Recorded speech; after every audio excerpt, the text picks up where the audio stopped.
Bienvenue, c'est l'heure des actus. Au sommaire, les jeunes du périscolaire organisent leur concours culinaire. Suivez la fourchette d'or. Le rail et les habitants de Dambar-Neuenhofen se mobilisent pour la semaine familiale spéciale Jeux d'antan. Des cours pour vaincre sa timidité et développer son jeu théâtral, c'est le café-théâtre. Et tout de suite, coup de pédale contre la pollution, direction le boulot à vélo.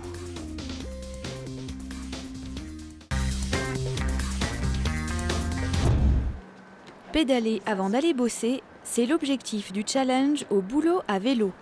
Du 10 au 20 avril, toute l'Alsace s'est mobilisée autour du vélo.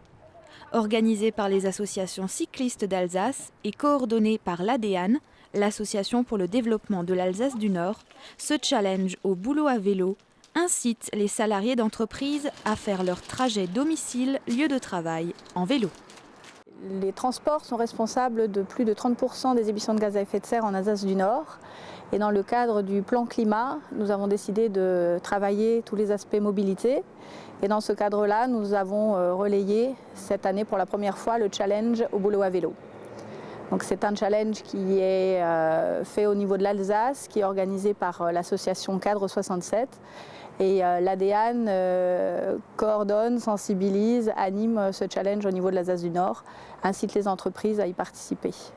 Le challenge est ouvert à toutes les entreprises, administrations ou associations employant plus d'une personne et situées en Alsace. Mais la grande nouveauté cette année, ce n'est pas le nombre de kilomètres parcourus, mais bien le nombre de participants sur le nombre de salariés de la structure. Les entreprises peuvent gagner des lots, donc des lots par catégorie. Il y a 3 lots pour les entreprises de moins de 10 salariés jusqu'à plus de 500 salariés.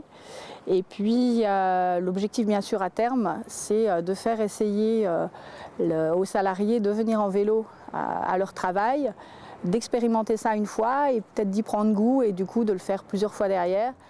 Rien qu'en Alsace du Nord, environ 6500 salariés sur 12 structures ont participé cette année. L'une d'entre elles, Intermarché Reichshofen. Afin de sensibiliser son personnel, la structure reichshofenoise a tenté le tout pour le tout. J'ai été démarché par courrier et donc j'ai répondu de manière positive. Et l'idée m'est venue d'en faire plus et de dire, quitte à faire quelque chose, autant offrir un vélo à chacun des salariés d'Intermarché et de marquer le coup, et de réellement marquer le coup. À la fois pour l'environnement, à la fois pour eux, pour leur porte-monnaie. Je pense que tout le monde peut être satisfait de cette opération. Le challenge au boulot à vélo sera reconduit l'an prochain. En attendant, espérons qu'un pourcentage de participants y auront pris goût et continueront cette démarche écologique et économique.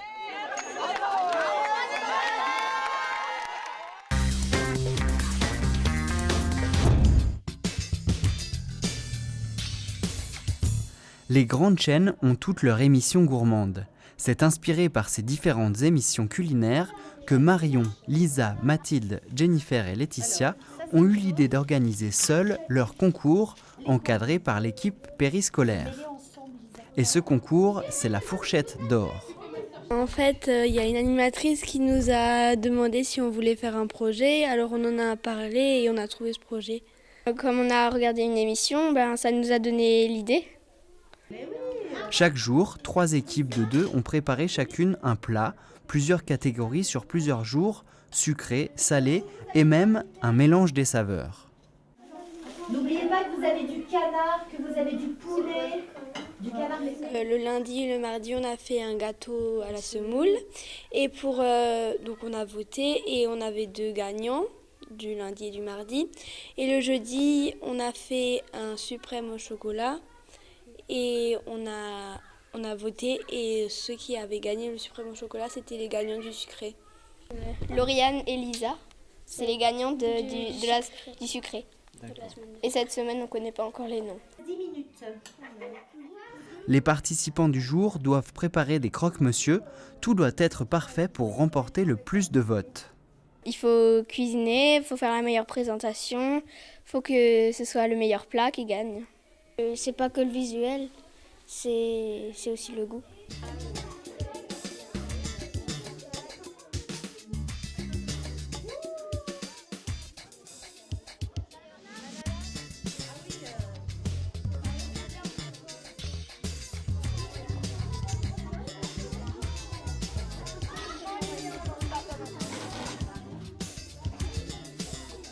Mais attention, pas de place pour la tricherie. Ceux qui sont en cuisine, s'ils font des gestes à leurs copains, ils peuvent être disqualifiés du jeu. Après le comptage très serré, c'est l'équipe bleue qui se qualifie. Et pour la finale, comme pour les autres jours, c'est toujours par la fin que commence un bon repas.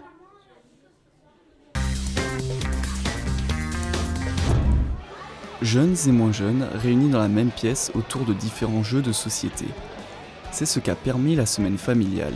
Organisée chaque année, c'est la première fois qu'elle a lieu à Dambar. Et cette fois-ci, le thème était le jeu.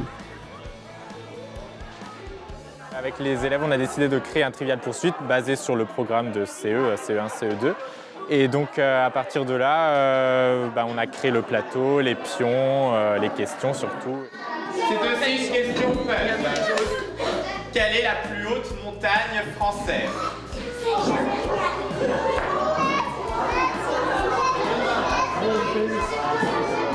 Le Mont Blanc. Un Trivial Poursuite géant organisé dans la journée du jeudi. 2 équipes s'affrontaient pour obtenir le plus de pièces de puzzle. Équipe constituée à la fois de juniors et de seniors. Ça a l'air de bien se passer, oui, plutôt. Il y a certaines personnes âgées qui se sont bien prises au jeu, qui ont aidé les enfants et tout ça. Et donc là, ils sont en train de leur apprendre, de jouer avec eux. C'est vraiment sympa, ouais, c'est une bonne initiative. Un projet qui aura été préparé longuement à l'avance. Ça fait plusieurs mois qu'on sait déjà qu'on va créer le Trial Poursuite. Donc chaque semaine, à la fin de la semaine, on inventait des questions sur ce qu'on avait appris dans le courant de la semaine. Et puis là, à la fin, les animatrices sont venues nous aider lundi et mardi à construire le plateau, à le peindre, à créer les pions, etc. Voilà. Et puis on avait des petites phases où on voyait comment c'était jouer au Trivial Poursuite, les règles, etc. En plus du Trivial Poursuite, d'autres activités étaient organisées tout au long de la semaine. Avec les enfants du foot, nous avons fait un loup-garou géant qui a très bien marché aussi. Le mercredi enfant, nous avons fabriqué des jeux et l'après-midi, il y avait le casino bonbons. Voilà, où les enfants ont joué à des petits jeux pour gagner des bonbons. Et pour finir la journée en beauté du mercredi, la gymnastique avec Jeannette, les parents et les enfants. Une semaine de jeu qui aura rapproché les différentes générations et qui aura permis aux enfants de ne pas s'ennuyer pendant ces vacances.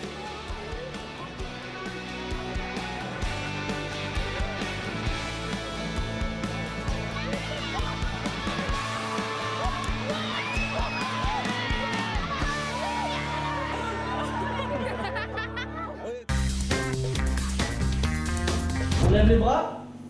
On peut fermer les yeux si ça vous aide. Faire rire n'est pas donné à tout le monde. Alexis le sait bien. Ce jeune Niederbronnois a créé son bar. On y trouve des soirées foot, clubbing, cubaine ou encore karaoké. Mais l'originalité, ce sont les cours de café-théâtre.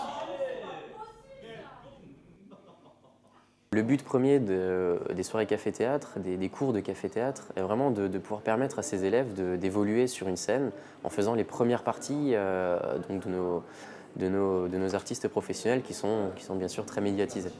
Mais avant de voir l'un de ces artistes, nous avons assisté à un cours. Ce qu'on va faire aujourd'hui, c'est qu'on va faire un atelier typique café-théâtre qu'on va décliner en 3 parties. Une partie échauffement, une partie plus travail de la situation, l'émotion, le corps, une fois que l'échauffement sera mis en place, et une 3e partie plus basée sur le jeu. Depuis plus de 4 ans, Laurent donne des cours en Alsace. Après les mimes et les différents exercices, comme être le reflet de l'autre, chacun a dû répondre à une question absurde. Pourquoi les nains de jardin portent-ils une barbe? Eh ben en fait, c'est en langue de grâce 1123. Une partie où il faut faire preuve de répartie et oser s'exprimer. Oui, on a développé ici des ateliers de café-théâtre aux adultes, donc voilà, à partir de 18 ans jusqu'à pas d'âge, permettant donc aux élèves qui viennent de développer un petit peu leur sens, de s'ouvrir aux gens et d'éviter toute forme de timidité auquel ils sont confrontés chaque jour. Le moment venu, en fin d'année, les élèves auront une scène où se produire. Ils feront la première partie de spectacle du premier jeudi du mois. Ce mois-ci, c'est Callaghan qui était venu présenter son one-man show. Callaghan qui nous vient de Paris, voilà, qui est un humoriste voilà, qui tourne depuis plusieurs années dans toute la France et qui a notamment fait la première partie de Gad Elmaleh ou encore de Michel Boujna. C'est un pote à moi, Mpokor en plus. Je l'ai appelé tout à l'heure et il m'a dit ouais, tu joues chez moi. Je dis ouais. Je dis toi tu joues. Il m'a dit moi je suis au Zénith à Nantes. Une grande salle, 6000 places et tout. Je dis alors ça remplit. Il me dit ouais, on est presque plein. Il me dit et toi au lodge. Je dis ouais, presque plein aussi. Alors mademoiselle, comment vous aimez manger la viande d'habitude? Ouais, crue, hein. Ouais, à peine bleue, ouais. Et ben c'est fini. C'est fini parce que vous n'êtes pas immunisé contre la toxoplasmose. Donc ça peut tuer le bébé. Donc maintenant vous mangez bien cuit, de la semelle quoi, voilà. Oui, la toxoplasmose. Moi je croyais que c'était une boîte de nuit en banlieue. Pour rejoindre les cours, rien de plus simple, contactez le lodge au 03 88 09 36 99 ou sur le site internet. Et rendez-vous sur les planches du Café Théâtre.